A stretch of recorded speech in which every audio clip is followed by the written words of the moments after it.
Queridos e amados irmãos, eu vos saúdo com a paz do Senhor. Pastor Heraldo Couto, venho trazer nesta noite uma reflexão para todos. Queremos ler, vos convido à leitura da Palavra de Deus, em Gênesis capítulo 2 e os versículos 16 e 17, que assim nos diz: E ordenou o Senhor Deus ao homem, dizendo: De toda árvore do jardim comerás livremente, mas da árvore do conhecimento do bem e do mal, dela não comerás, porque no dia em que dela comeres, certamente morrerás. Queridos, iremos falar hoje a respeito de armas, entre aspas, para a morte e armas para a vida. Armas para a morte, eu trouxe aqui 3 palavras a respeito deste assunto, que é a dúvida, a mentira e o ódio.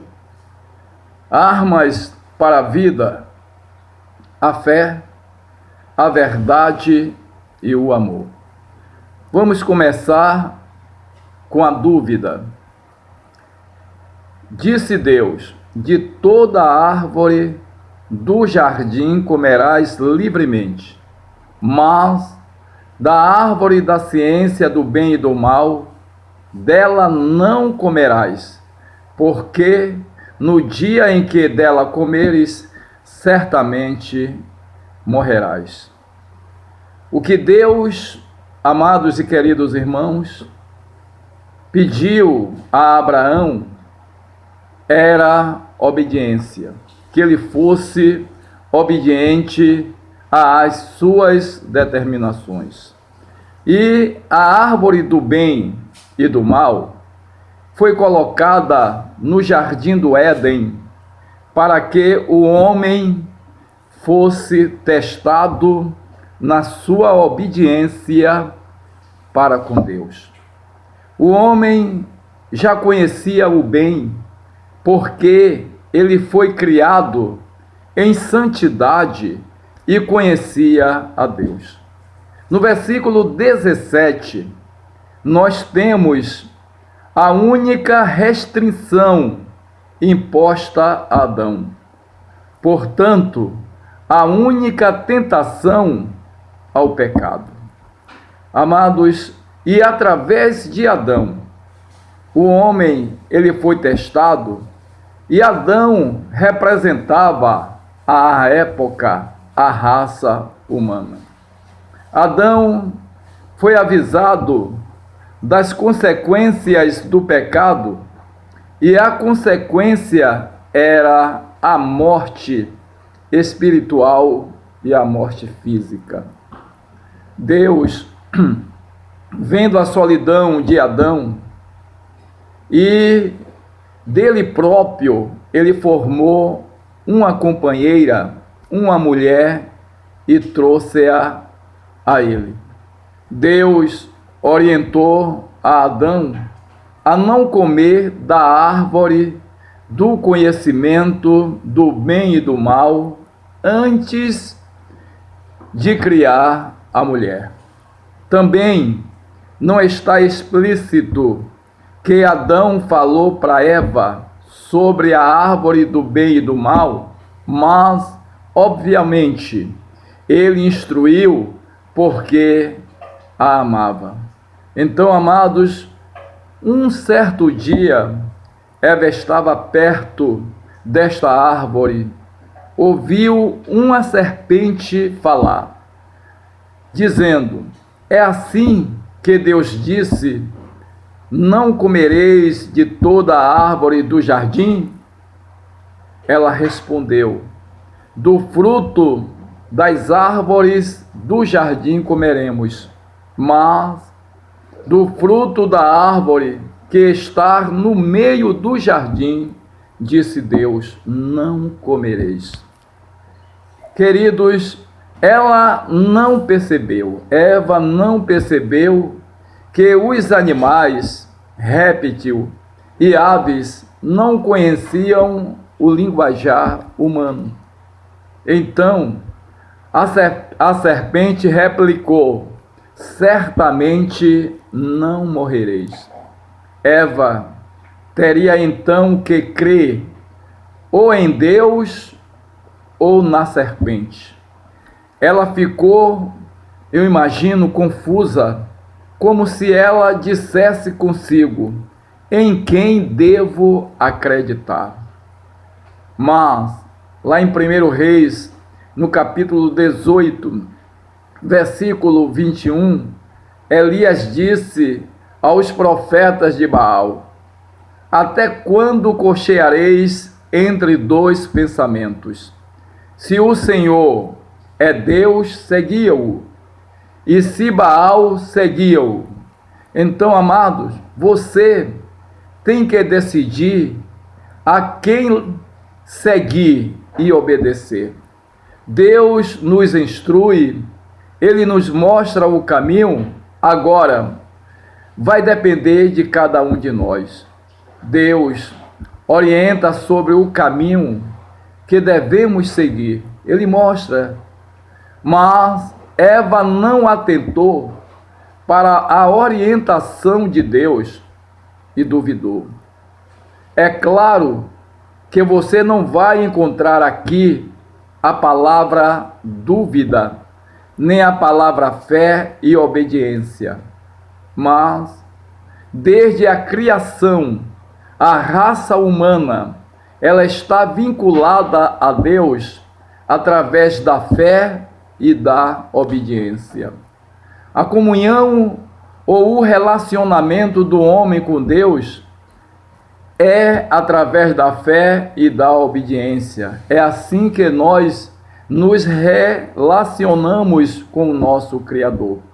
O diabo, para agir de forma aparente, de forma que você possa perceber, ele precisa de um corpo. Então, ele entrou e usou a serpente.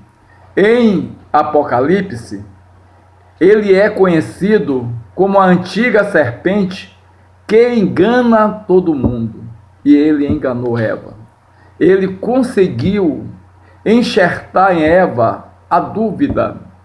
Ela teria que decidir ou de um lado ou do outro. E ela decidiu para o lado errado. Comeu do fruto e ainda levou para o seu esposo, levou para Adão. Eu pergunto, você acha que Adão foi enganado por Eva? Eu acredito que não. Adão, no meu modo de pensar, ele comeu sabendo. Deus falou, foi com ele e não com ela. Quem comeria maçã por banana? Quem comeria laranja por abacaxi?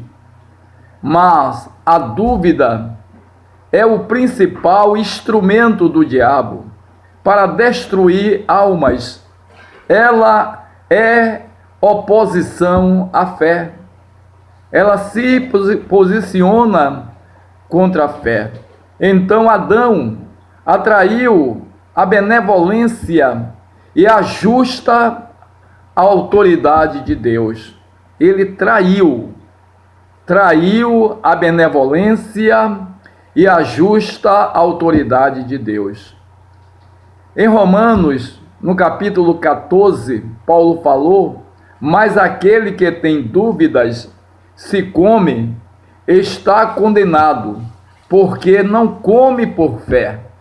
E tudo que não é fé é pecado. E Jesus disse a Pedro, depois dele andar alguns metros por cima da água e ia submergindo, Jesus olha para ele e diz: homem de pequena fé, por que duvidaste?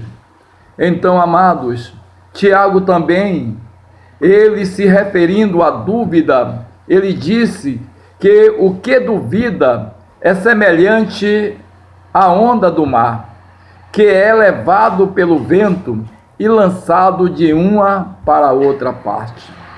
O escritor aos Hebreus disse sobre fé, que a fé é o firme fundamento das coisas que se esperam e a prova das coisas que se não veem. Então, a dúvida, querido irmão, amado amigo, não tem base. A dúvida não tem fundamento, não tem alicerces, não está firmada, mas fé é diferente.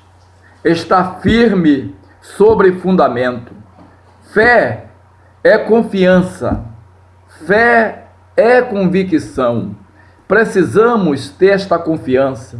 Precisamos ter essa convicção neste Deus que nós servimos. Por isso o Salmo 125, 1 diz que os que confiam no Senhor serão como o monte de Sião, que não se abala, mas permanece para sempre. Então é preciso confiar em Deus. Não duvide do que Deus nos falou, nos instruiu, nos proporcionou. É preciso crer que Ele tem o melhor para os seus. Mas vamos falar agora a respeito também de outra arma do adversário para destruir vida, que é a mentira. A mentira é um dos piores males do mundo. Ela seduz. É fácil de demonstrar uma falsa vantagem. É uma das armas do diabo para nos afastar de Deus. Então, é preciso ter cuidado com a mentira, porque a mentira não provém de Deus. Então, nele não há verdade. No nosso adversário, ele não tem a verdade. A única linguagem que ele conhece é a mentira. E o maior prejuízo causado pela mentira é de quem mente. Então é preciso ter este cuidado. Às vezes está achando que está tendo vantagem, mas está condenando-se propriamente. Quantas pessoas, quantos casamentos, quantas amizades destruídos por causa da mentira.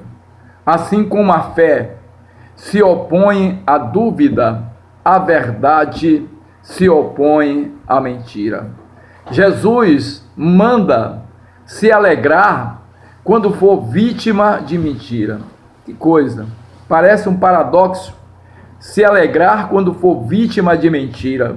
Mas ele disse: bem-aventurados sois vós quando vos injuriares e perseguireis, e mentindo disserem todo mal contra vós por minha causa.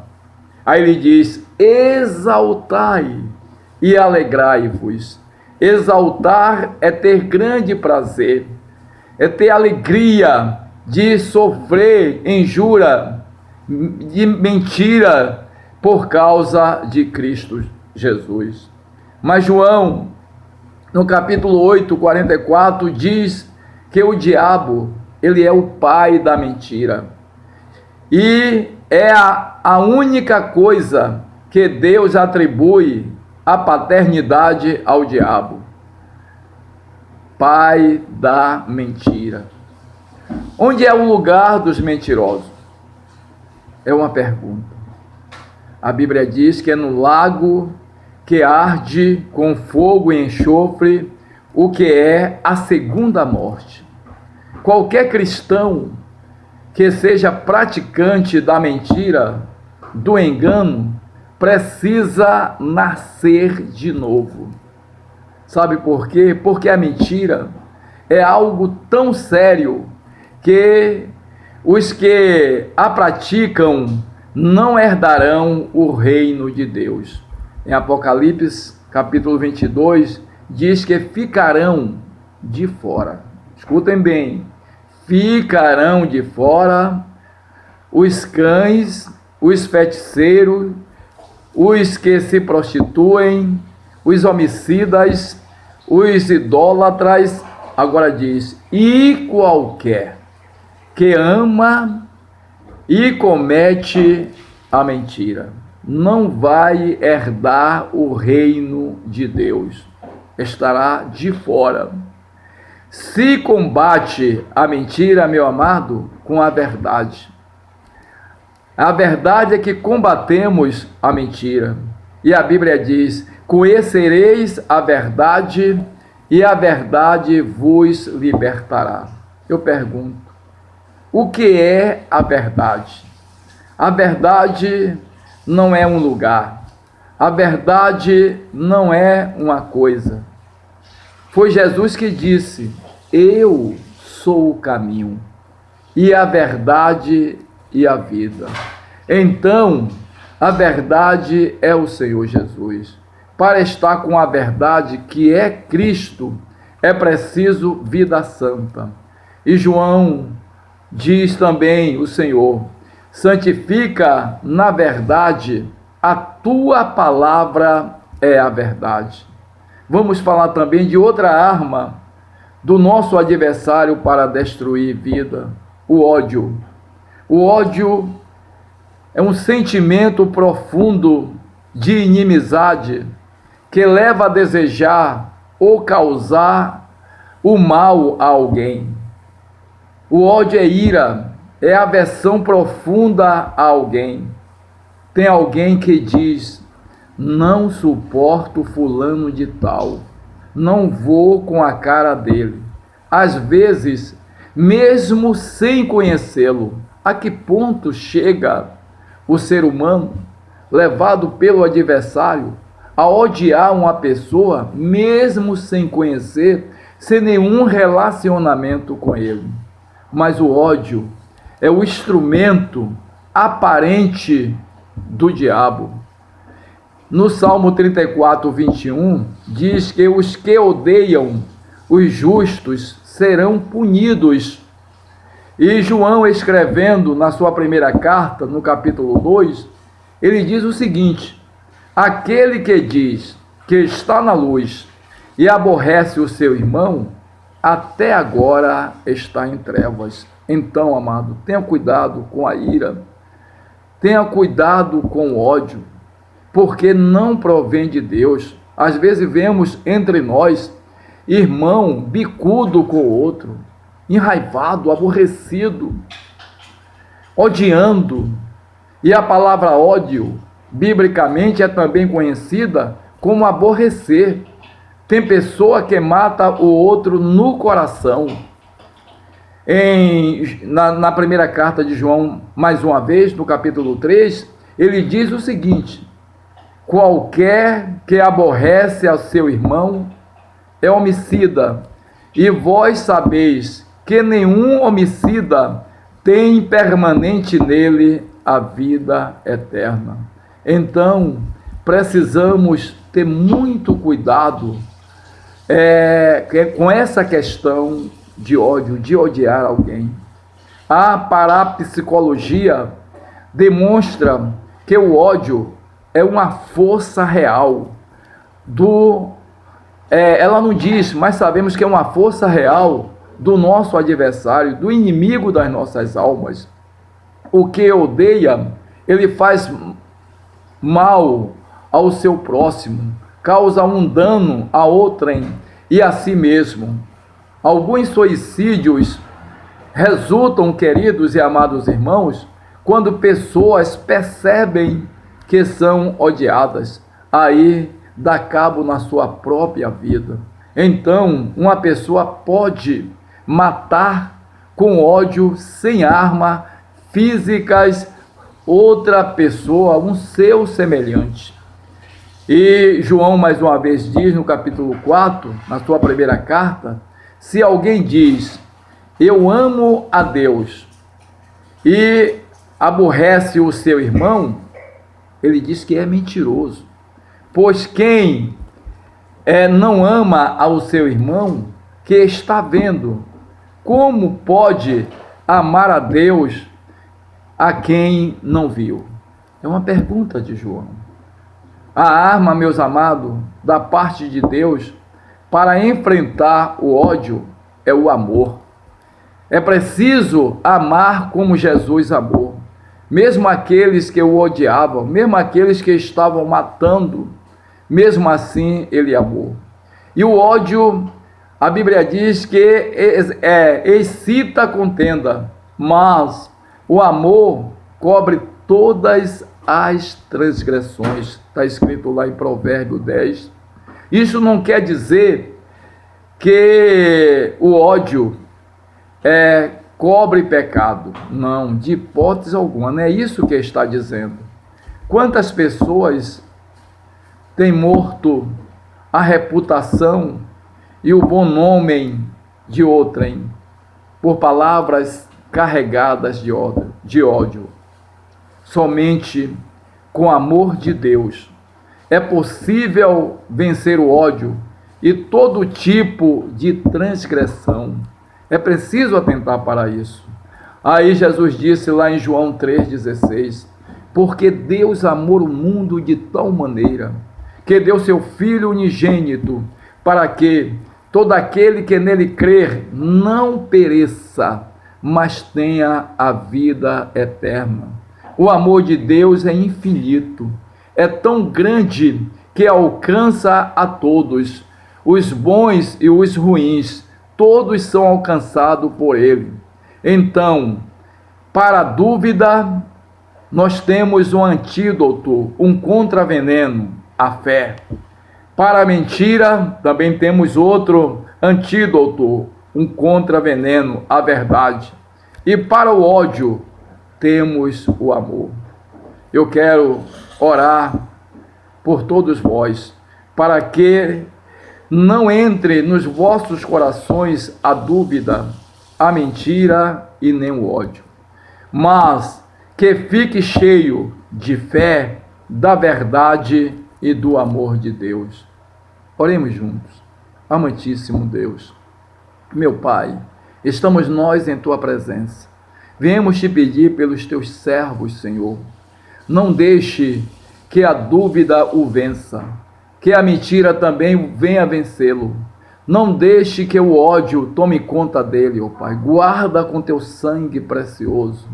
Que, Senhor, a verdade, que o amor esteja no corações de Teus servos. Guarda-os e livra de todo mal. Ó Senhor, nós tudo isso te pedimos e já te agradecemos em nome de Jesus. Amém. Muito obrigado, queridos irmãos, e até o próximo áudio em nome do Senhor Jesus. Amém?